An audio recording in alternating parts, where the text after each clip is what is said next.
આજે ગુજરાતમાં ફરી એકવાર મોટી દુર્ઘટના ઘટી છે। આ દુર્ઘટના માનવ સર્જિત દુર્ઘટના છે। સૌરાષ્ટ્રથી મધ્ય ગુજરાતના જોડતો બ્રિજ જે પાદરાના મુંજપરા પાસે ગંભીરા બ્રિજ છે એ તૂટી પડ્યો અને 4 વાહનો ટ્રકો અને પિકઅપ વાન સહિત 4 વાહનો નદીમાં ખાબકી પડ્યા।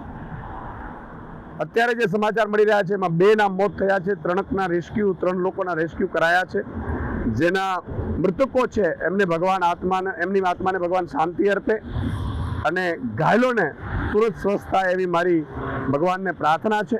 પણ એક આમ આદમી પાર્ટીના એક સૈનિક તરીકે મારી એક સવાલ છે સરકારને, ભાજપના નેતાઓને।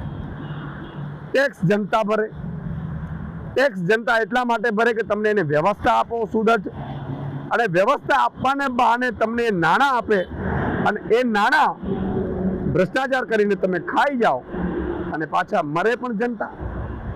જનતા ક્યાં સુધી આ ભાજપના ભ્રષ્ટાચારનો ભોગ બનતી રહેશે? આજે કોઈને ત્યાં બ્રિજ ઉપરથી નીકળવું કે બ્રિજ નીચેથી નીકળવું એ અસલામતી ફીલ થાય છે ભાજપના રાજમાં। આ ભાજપે કેવું ગુજરાત બનાવ્યું છે કે જે ગુજરાતમાં લોકો બ્રિજ નીચે ઉભા રહેતા પણ ડરે છે અને બ્રિજ ઉપર ચાલતા પણ ડરે છે। યાર, બ્રિજના બ્રિજ તૂટી જાય અને એ પણ ગંભીર રીતે બે ભાગ થઈ જાય બ્રિજના, ત્યાં સુધી એમણે એક તો ભ્રષ્ટાચાર કર્યા, બીજા નંબરમાં એ જર્જરિત બ્રિજ છે કે નહીં એની ચકાસણી કોણ કરશે? એ જર્જરિત તો વાહન વ્યવહાર બંધ કેમ ન કર્યું? આ તમામ સવાલ સરકારની સામે ઉપસ્થિત થઈ રહ્યા છે।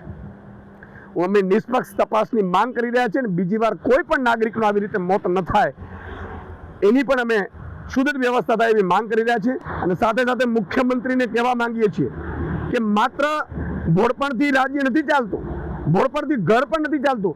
જો તમે આ રાજ્ય ચલાવવાને સક્ષમ ના હો તો તમારે રાજીનામું આપી દેવું જોઈએ।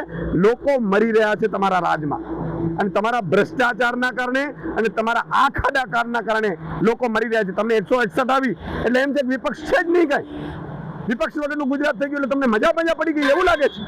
આમ આદમી પાર્ટીનો એક સૈનિક આગામી સમયમાં આ મુદ્દા પણ રસ્તા ઉપર ઉઠાવશે।